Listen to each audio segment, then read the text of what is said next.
So over there. So relatives, what we just witnessed was all of the police trying to see that truck, intimidate our relatives while they were praying over at the first site where they had right below the sacred site that the DAPL security had desecrated. At the marina. So they're all over at the marina. All of them. All of them right now. Every single one of them, actually. You should go over there. Well, one of the things, relatives, that we've learned with these officers as of yesterday is that they don't abide by any laws. Put that back there. And so when they don't abide by any laws, it's hard to, the best line of defense you have is to record them not abiding by any of the laws. And as you witnessed yesterday, we witnessed, even with no warrant, even the things that they say they have, they don't have. And it's it's pretty interesting what we're witnessing here in the second decade of the 21st century with these officers. So yesterday, we witnessed them confiscate a drone without a warrant and being caught many times that they had a warrant. And so we're just right now, what we witnessed is that they went over to the Helicopter landing too. Yeah, they went over to the area where our relatives were praying.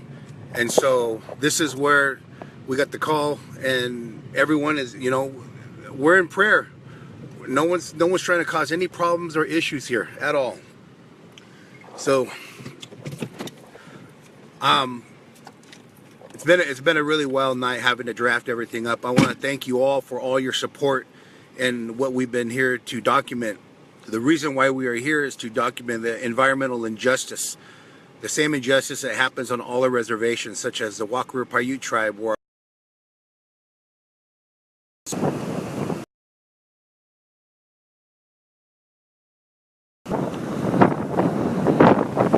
so what we're doing right now is I'm going to show you guys. See if I can get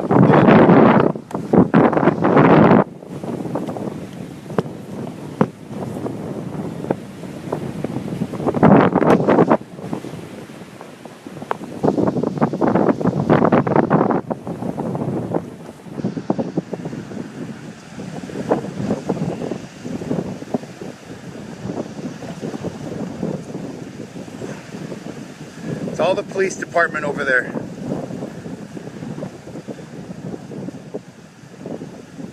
What you guys are witnessing right now. There's at least how many officers over there?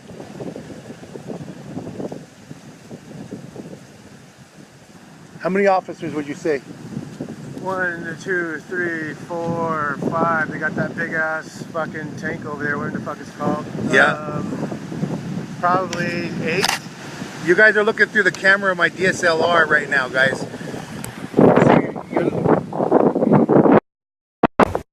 You're looking through the camera of our DSLR, and we're trying to document all the officers and all the equipment and manpower they have over there with the helicopter up on top.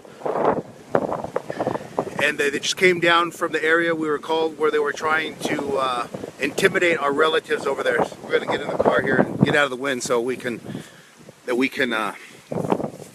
document some more. We're really far away, so we don't want to make, and we know they also watch our live feed.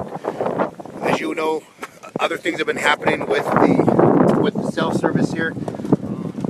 So much has been happening here that we're trying to make sure we still continue to document it. And as we roll through this, relatives, you're going to see that it's not getting easy. The way they're not being held accountable for their actions. Yesterday, what you witnessed was a law enforcement that took itself to a whole different level by covering up their badges, which made them private security, not public security, not public officers anymore. Changed the whole playing field, because that's what DAPL security does, is they cover their badges, they cover their plates, they don't give a name and identity. And this, what you witnessed, was all those agencies, those officers yesterday doing the exact same thing, covering up their badges, not giving any names.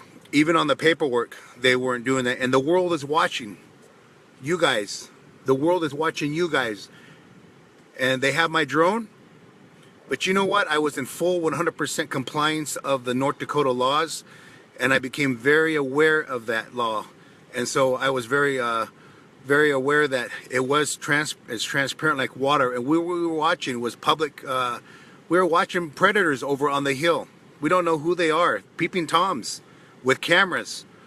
Well, it's what we were watching, and we're protecting our children. And these guys come up and they harass people along the road. Yes, we need to know who you are. And it's not okay that you're out there doing what you do under the umbrella of the local law enforcement. That's what is not okay for you to do. Under the umbrella of the local law enforcement, you're stepping outside your boundaries as an officer, a public officer. And I'm making it aware that that's what you did, and the world witnessed that yesterday. And so we're still trying to strategize on the things, and it's amazing how hundreds of lawyers from around the country are sending comments in and wanting to know what's going on. Also, I changed my Facebook account. You can no longer try to get in. You know, you can no longer try to hack. It's not available. And, you know, just to put the Morton County and police officers, our technology and consumer base is equal to yours. We saw them all go in and get Best Buy equipment. We now know that with their military loan that they got, that they're trying to buy higher state equipment. But still, we're public people. We're also dual citizens as indigenous people. And it's our right to say, you know what, who are you? Who are you arresting from? Who are you stealing from? Is what they did. They stole from us. They stole the equipment that we use to document what we need to protect ourselves as indigenous people, as dual citizenship in this country. So, relatives, you know, pija owotmo naninishtahi. You know, I apologize for not saying that in the morning, early this morning. You know, we were going around the clock, and we have a lot of young warriors, intellectual warriors here.